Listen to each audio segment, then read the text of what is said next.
Hi, my name is Munira and I'm a clinical psychologist. Today I'm going to talk to you about empathy and why I think the excessive usage of empathy can actually be counterproductive.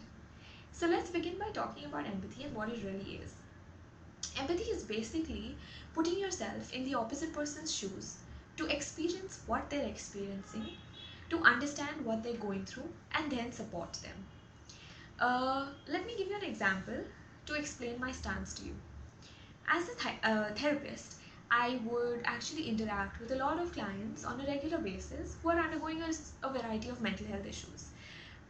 Now, if I were to actually experience all of their issues, I would be burnt out in a week. So then what am I suggesting instead? How do we create an environment of positive growth? I'm suggesting let's use compassion instead.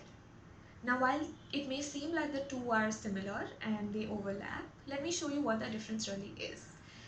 Empathy requires you to actually step into that person's shoes, experience what they're experiencing, and understand what they're going through to then support them.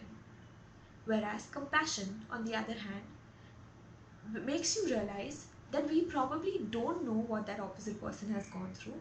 We can't understand what they've gone through, but we will care and support them regardless. Let me give you a few statistics to show you how compassion can really enhance productivity. In a research done, it was seen that 40% employees felt super burnt out because the managers did not appreciate their work. In another research, it was found that compassion reduces the levels of cortisol in the body by 23%. And cortisol is actually responsible to be a stress hormone. So as we can see, compassion is super important. Now, if you're in a workplace scenario and you're working, I have a few tips for you. If you are a manager, I suggest that you start using compassion in your day-to-day interactions with your employees. Things like thank you, how are you doing, how are you feeling today? Small statements like these can actually make your employees feel much more appreciated and much more looked after than something that is not done at all. If your employees are lagging in their work, they've not done a good job, instead of threatening them by saying that they may be fired, why not ask them what they need to do better? How can you help them do better? When your eventual goal is productivity, just choose the path that you want to take to actually arrive at that goal. If you are an employee, make sure that you call up your colleagues regularly to see how they're doing. And please don't allow the conversations to be purely platonic. Ask the deeper questions. Ask if they're okay. Ask if they need anything to do better. Ask if you can help them do better. These are really difficult times for everyone, and I'm sure we will all really appreciate the extra support. Um, you can also create a chain of compassion.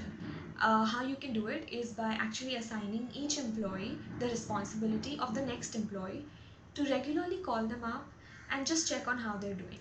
So each employee is responsible to check up on the next employee, and in this way you create a chain of compassion where everybody is looking after one another. I'm sure we will all really appreciate extra love and support in super stressful, financially disruptive, and isolating times like ours. Let's not allow competition to diminish compassion. If you do feel like somebody needs help, they're not being able to manage on their own, please encourage them to book a session with me on my website. It's www.peakingproductivity.com, and if they're reluctant to do it themselves, you do it for them. Whatever helps them do better. You never know the impact your compassion can actually make on another individual.